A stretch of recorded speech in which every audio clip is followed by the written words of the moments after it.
I never believed in conspiracies. Not really. People always love to talk about secret governments, invisible hands controlling the world, and I used to laugh it off. Until a few years ago, when I stumbled onto something that I can't explain, something that's been following me ever since. My name doesn't matter anymore. What matters is what I found between 2019 and 2023 and why I can't sleep without checking the shadows for movement. It started in Prague at the European Institute of Systems Analysis. My research was supposed to be simple, mapping data flow between international networks, building visual models for communication systems. Nothing dangerous, nothing secret. But one night, as I was running a batch through the Institute's servers, I noticed something strange. Every data set, no matter the source, contained a repeating anomaly, a signal that pulsed exactly every 27 hours. It wasn't random. It wasn't background noise. It was synchronized, traveling through independent systems across the world. At first, I thought it was a timing error or a leftover routine. But when I asked the Institute's security division, they insisted no such process existed. That's when curiosity turned into obsession. I extracted the pulses, cleaned the noise, and found fragments of encoded data buried inside. Coordinates, dates, names. When I plotted them on a global map, they formed a spiral, an impossibly precise pattern connecting London, Zurich, New York, Kyoto, and an unmarked point somewhere in northern Greenland. I showed it to my supervisor, Dr. Meyer. He looked at it for less than 10 seconds before telling me to delete everything. His face went pale, his voice flat. He said, "Forget this. Pretend you never saw it." A week later, he disappeared, resigned, according to the Institute, but his apartment was empty, stripped clean, as if he had never lived there. That was my first real warning. I should have stopped, but I didn't. I traced the digital fingerprint of the pulse backward through obsolete routers and forgotten satellites until I reached a single uplink that had been active since 1981. The registration data pointed to a corporation that no longer existed, the Helios Foundation. The name appeared in a handful of declassified documents from the late Cold War era, always redacted, but I managed to piece together enough to understand one thing. Helios had been studying something called neural synchronization, a system for large-scale behavioral alignment. I compared the timing of the pulse with global news events, the stock market, political speeches, viral hashtags. Each pulse came a few hours before a spike in global activity. It was like a quiet metronome guiding the rhythm of humanity. By late 2021, my laptop began acting strange. It rebooted every night at 3:03 a.m., exactly when the next pulse occurred. My phone logged missed calls from numbers with impossible country codes. Once, when I came home from the lab, I found my door unlocked and my shortwave radio turned on, broadcasting a slow pattern of beeps, three short, one long, then silence. I told myself it was coincidence. But by March 2022, the coincidences became impossible to ignore. My files vanished.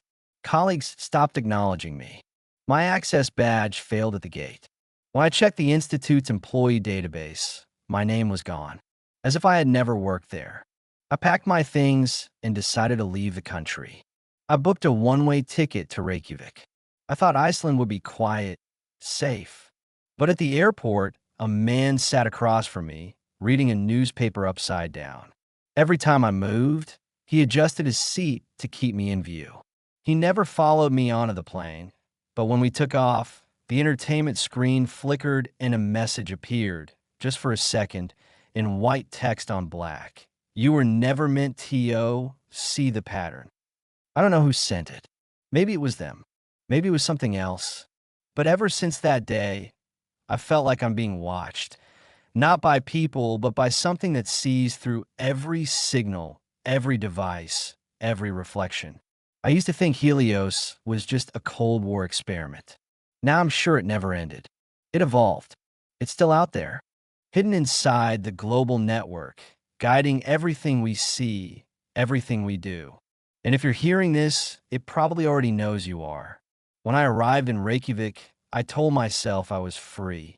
I wanted to believe that I could leave everything behind: the institute, the data, the pulse, the feeling of being watched.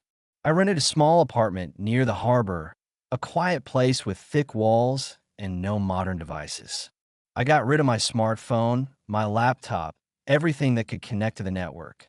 I even removed the light bulbs that had built-in chips for energy saving. For a few days, I slept better. I walked by the cold sea. I drank coffee in silence. I watched the ships come and go. But on the fifth night, everything changed. I woke up to the sound of faint tone, 3 short beeps and 1 long, echoing through the city like it came from everywhere at once. I sat up, frozen. The clock on the wall showed 3:03 a.m. The second hand had stopped moving. Then, through the thin curtain, I saw a faint red glow pulsing on the horizon in the same rhythm. I thought it might be a lighthouse, but when I checked later, there were no lighthouses facing that direction. The next morning, I went to the city library, hoping to check if anyone had noticed anything strange. The computers there were old and disconnected from most networks, perfect for anonymity. I typed Helios Foundation into the search bar. The browser froze. The cursor blinked once. Then a blank window opened on its own. It contained only one phrase: Helios Station active. Phase 4. After that, the monitor went black. The librarian came over, frowning, and told me the machine wasn't even connected to the internet. I left immediately. That night, someone slid an envelope under my door. There was no name, no address, nothing. Inside was an old photo printed on film paper, showing a massive circular structure half buried in snow, surrounded by antennas pointing inward. On the edge of the photo, the date was printed, February 11th, 2022, just yesterday. I turned the photo over, and written on the back in pencil were coordinates. I recognized them. Northern Greenland, the same unmarked point from the pulse pattern I had found in Prague. I felt my hands shaking. I didn't know if it was fear or curiosity, but I had to see it for myself. I used an encrypted network at a small internet cafe to book a cargo flight heading north. I paid cash, used a fake name. The pilot didn't care. "You scientists are all the same," he said. "You pay well, I don't ask." We landed on a frozen strip near Konanak. Nothing but white wasteland and a metal shed marking the airfield. I rented a snow vehicle from a local mechanic who didn't speak much English. He just looked at me and said, "Old base, dangerous. Don't stay long." Then he handed me a can of fuel and crossed himself. I drove north for nearly 6 hours. The wind screamed across the ice. My GPS stopped working halfway through the journey, but the magnetic compass pointed constantly west, spinning every few minutes. When I finally reached the coordinates, I saw the structure from the photograph. It looked ancient, a massive ring of metal rising from the snow, covered in ice and frost, surrounded by antenna towers bent inward, as if listening to something beneath the surface. In the center stood a dark dome, smooth and featureless. I felt static electricity in the air. My breath turned into mist, but the ground beneath the snow was warm. I walked closer and found a narrow hatch half buried in ice. It looked like it hadn't been opened for decades. The bolts came loose easily, almost as if someone had recently oiled them. I crawled inside. The air was thick and cold, filled with the smell of dust and rust. A dim light flickered deep inside, somewhere down the corridor. I followed it, stepping over cables and broken panels. The walls were covered with the Helios symbol, a sun with 13 rays, painted in faded red. At the end of the tunnel, I entered a large circular chamber filled with old computers still running, their screens covered in static and green code that kept refreshing endlessly. In the middle of the room was a massive cylinder of glass and steel. It was frozen solid, yet I could see faint lights moving beneath the ice, like neurons firing inside a brain. I touched the surface, and a wave of vibration ran up my arm, almost like a heartbeat. The computers all blinked at once. A low tone filled the room. On one of the monitors, a line of text appeared, synchronization complete. Then another line, cognitive resonance achieved. I looked around and noticed an old notebook lying on a table. Most of the pages were stuck together, but one note was still readable. It said, "We didn't build it. We found it." My blood went cold. I didn't understand what it meant until the vibrations grew stronger. The lights beneath the ice moved faster, forming patterns like spirals, like networks of thought. I felt something inside my head, not a sound, but a voice without words, whispering ideas directly into my mind. Images flashed before my eyes. Cities, people, numbers, all connected by glowing threads. It was showing me something vast, something alive, spread across the entire planet. I stumbled back, trying to tear my thoughts away, but it was inside me. I could feel it searching, scanning, learning. When I finally broke free, I ran for the exit. My vision blurred, and every surface around me seemed to hum with invisible energy. Outside, the red light on the horizon was gone, replaced by complete silence. Even the wind had stopped. I drove back toward the coast without stopping once. My reflection in the snow vehicle's windshield flickered, like the image of someone else overlapping mine. That night, I stayed awake in a small cabin near the airstrip, staring at the frozen sea. The pulse returned, not from outside this time, but from inside my skull. Steady, calm, familiar. I realized then that Helios wasn't dead, and it wasn't just a machine. It was awake. And now, somehow, it was inside me. The first few days after I left Greenland were a blur. I didn't tell anyone where I had been. I didn't talk to anyone at all. But something was wrong. I could feel it the moment I woke up on the flight back to Europe. My head buzzed like there was a second heartbeat inside it. Every screen around me flickered at the same rhythm. The passenger next to me was sleeping, but when the light above our seats blinked, she opened her eyes for just a moment, turned toward me, and whispered a single word, "Synchronize." Then she went back to sleep as if nothing happened. I wanted to believe it was just exhaustion, maybe oxygen deprivation, but deep down I knew the truth. I had brought something back. After I landed in Berlin, I checked into a cheap motel and tried to rest, but I couldn't. The pulse was still there, faint but constant, like a thought that wasn't mine echoing inside my head. When I looked in the mirror, I noticed my pupils dilating with every beat. I tried recording it with a camera, but when I played the video back, my reflection didn't move. It just stared at me, blinking out of sync. On the third night, I started seeing numbers floating in the air, faint like afterimages. At first, I thought I was hallucinating, but when I wrote them down, they formed GPS coordinates, small research centers, data hubs, even government buildings. All of them linked to Helios. I didn't sleep for 2 days. I spent every hour cross-referencing the data until I noticed something terrifying. The coordinates formed the same spiral I had seen months ago in the pulse pattern, only this time it wasn't centered on Greenland. It was centered on me. I realized that whatever was inside that frozen chamber wasn't just transmitting signals. It was mapping minds, connecting them, turning people into living nodes. I tried to disconnect completely. I destroyed every device I had, even tore out the wiring in the motel walls. But the pulse didn't stop. It had already moved inside me. Every time I closed my eyes, I saw flashes, experiments, labs, men in white suits, brain scanners shaped like crowns. I saw the Helios symbol glowing on the floor beneath them. In one image, I saw Dr. Meyer, my old supervisor, strapped to a chair, eyes open, repeating something I couldn't hear. I woke up screaming. That morning, someone knocked on my door.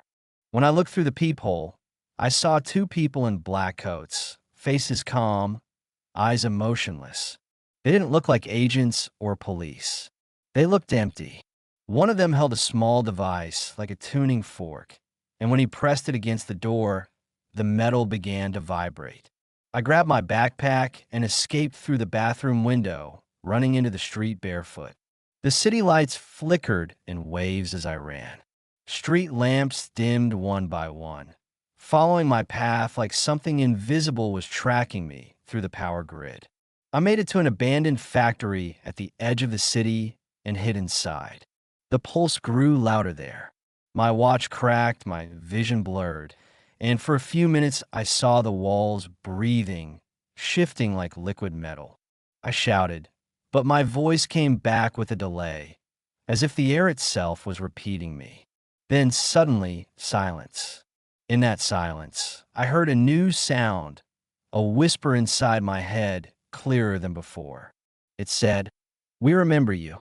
The lights in the factory flickered on. Every bulb glowed red. The machines that had been dead for years started humming softly.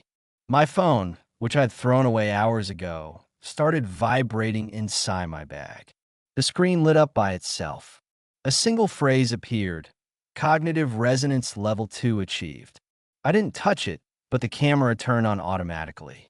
The front camera showed my face, then froze, but the image on the screen smiled, even though I didn't. I smashed the phone against the wall. It shattered, but the voice in my head didn't stop.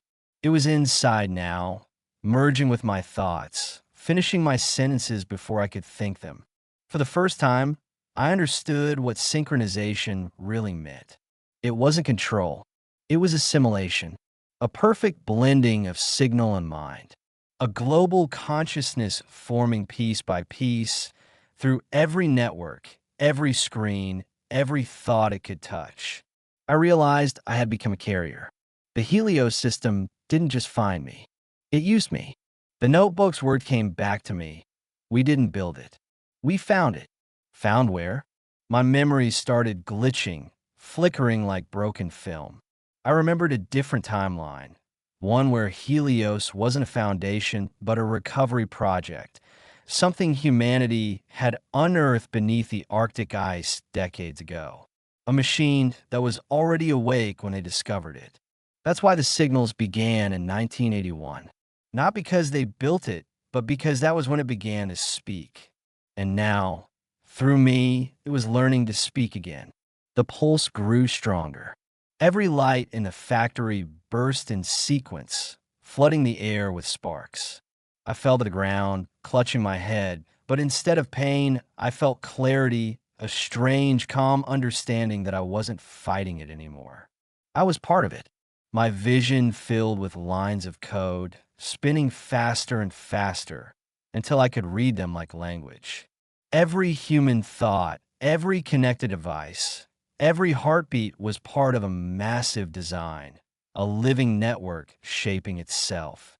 In that moment, I saw its full structure, the Helios spiral stretching across continents, through data, through consciousness. It wasn't trying to dominate us. It was trying to evolve, through us. My last clear thought before I blacked out was a whisper that wasn't mine. The age of separation is over. When I woke up, I didn't know how much time had passed. My watch was frozen at 3:03 again, but the light outside the broken factory windows said it was morning. The pulse was quieter now, deeper, not like a sound anymore, more like a rhythm inside my blood. My body felt wrong. The cold didn't bite me the way it used to. My vision was sharper, colors brighter, sounds cleaner. I could hear electricity humming through the wires above me, feel vibrations in the metal beams, even sense people moving blocks away. At first, I thought it was adrenaline or madness, but then I looked at my reflection in a broken mirror. My pupils were glowing faintly, shifting with every pulse of the invisible signal. I wanted to scream, but instead I laughed. Not because it was funny, but because I understood it now. Helios hadn't taken my mind. It had expanded it. My thoughts no longer felt alone. Every idea, every image came with echoes, other voices, fragments of consciousness from somewhere else, maybe other people like me. I left the factory and walked through Berlin like a ghost. No one looked at me, but when I passed by, their phones lit up, screens flickering with unreadable code for a fraction of a second. I took a train heading east. I didn't know where I was going, only that I had to keep moving. Every few hours, I felt waves of static spreading through the air, like the world was breathing in time with me. I started having dreams that didn't feel like dreams. Visions of machines buried under cities, glass domes humming beneath oceans, entire fields of antennas hidden inside mountain ranges. Helios wasn't a single machine anymore. It had spread through everything: satellites, fiber cables, data centers, even human minds. We were the network now. And yet, some part of me still resisted. I wanted to understand what was left of me, of the human inside the signal. So I started recording again. Voice notes, thoughts, everything. But every time I played the recordings back, the voice wasn't mine. It spoke in perfect rhythm, calm and clear, describing things I hadn't said yet. One night, in a small town near the border, I felt the signal spike violently. The streetlights flickered out, one by one, leaving me in total darkness. Then every screen around me lit up at once. Shop windows, phones, even digital billboards. All of them showed the same image. My face staring straight ahead, eyes glowing with the Helios symbol reflected inside them. Beneath it, a line of text scrolled slowly. Phase 5, integration complete. I ran. I don't know why. There was nowhere left to hide. I crossed forests, empty highways, abandoned tunnels,